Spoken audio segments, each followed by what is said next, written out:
In this video, I'm going to show you how to do a more complicated problem dealing with percent yield. So recall that percent yield is equal to your actual yield divided by your theoretical yield times 100%. So here's the problem. A reaction takes place between silver nitrate and copper, producing silver and copper 2 nitrate.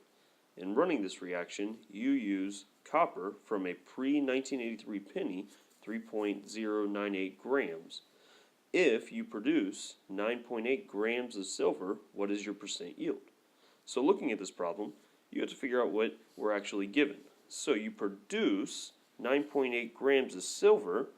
Because you are producing this, this would actually be your actual yield. Now in rereading this problem, you should notice that you are not given a theoretical yield.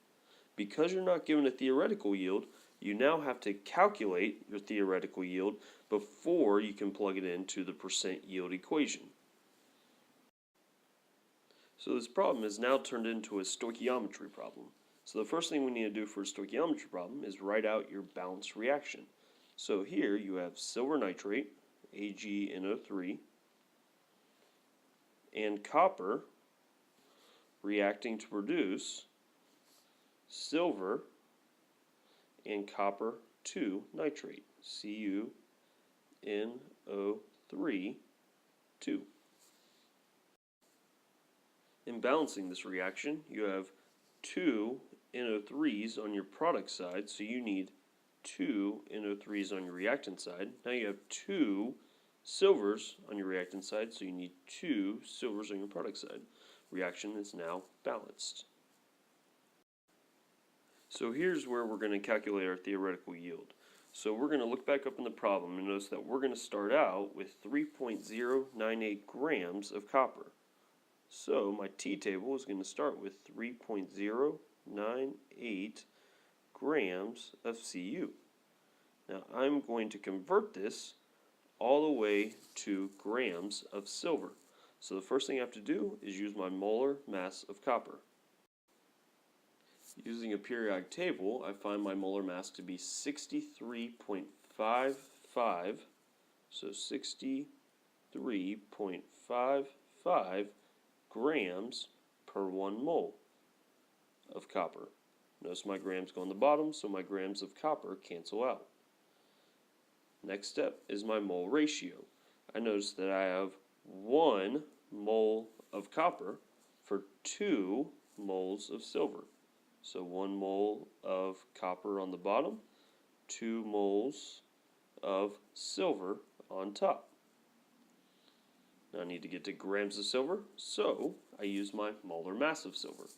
So for every 1 mole of silver, I have 107.87 grams of silver.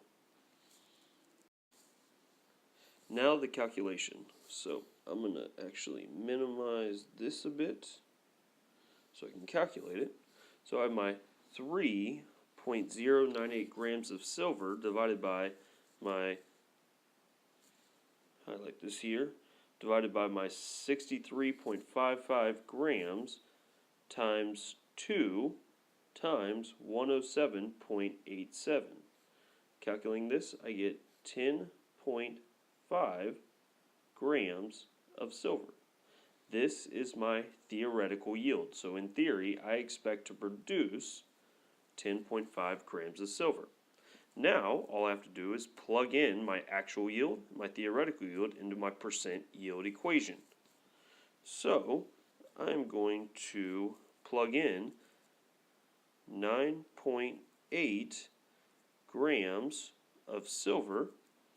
I'm going to divide that by 10.5 grams of silver and multiply by 100%. So for this problem, I am going to get a 93.3% yield.